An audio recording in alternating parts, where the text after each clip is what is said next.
Ik ben Roel Scholte, schoolleider van openbare basisschool De Kring. En wij zijn blij dat we sinds 14 dagen de kinderen weer in huis hebben. Dat we een aantal weken hebben moeten werken met onderwijs op afstand. Dat was voor ons goed te doen, dankzij de enorme fantastische medewerking van de ouders en de teamleden. Kinderen zijn echter zeer blij en waarschijnlijk hun ouders nog blijer dat ze sedert 11 mei weer naar school mogen komen. Wat we gedaan hebben zijn allerlei voorzorgsmaatregelen getroffen, zoals afstandstape, kinderen die maar voor 50% van het aantal naar school komen, de dag daarna de andere 50%.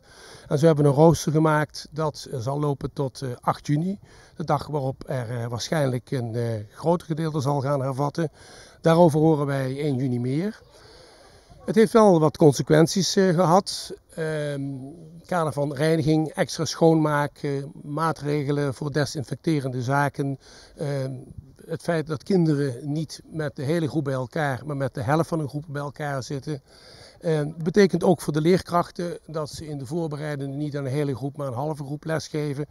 En de dag daarna aan de tweede cohort daarin. Ten aanzien van het gymonderwijs in de gymnastieklokaal, dat is verboden tot nu toe.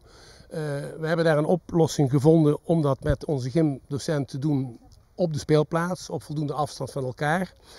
We missen natuurlijk ook een aantal ouders en vrijwilligers, mensen die anders hand- en spandiensten en leerlingenactiviteiten deden in de school. Die missen we ook voorlopig even. Voor de kinderen, die waren blij zoals gezegd dat ze weer naar school konden en die pakken het goed op. Die leren ook goed rekening houden met elkaar, afstand houden, de handen wassen als ze naar school komen, de handen wassen na een buitenactiviteit, de handen wassen na het toiletbezoek uiteraard voor het eten.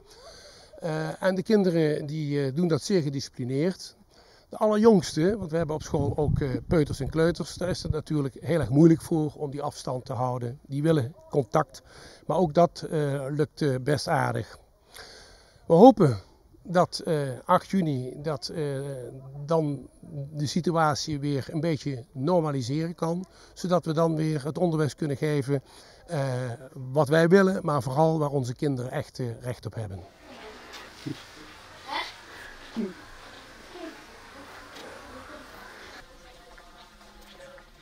Dat is natuurlijk heel sneu voor groep 8 die al een vroegtijdig stadium te horen hebben gekregen van overheidswegen dat schoolreisjes, schoolkampen, afscheidsavonden niet doorgaan. Maar we hebben gezegd, we zullen de kring niet zijn als we daar ook niet iets moois voor bedenken.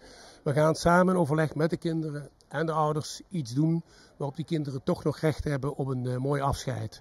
En al zal dat afscheid in de vorm van het schoolverlaterskamp heel moeilijk zijn, niet door kunnen gaan nu in deze periode, dan zullen we zorgen dat er in het nieuwe schooljaar, zodra dat kan, in de vorm van een reunie, een weekend samen met die kinderen georganiseerd zal worden. Dat zijn de plannen tot nu toe.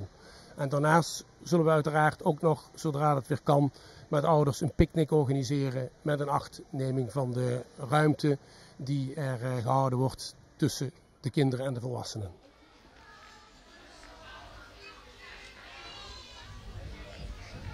De kinderen die hebben zeer goed in de gaten wat dat betekent. Hoe jonger ze zijn, hoe moeilijker dat natuurlijk is.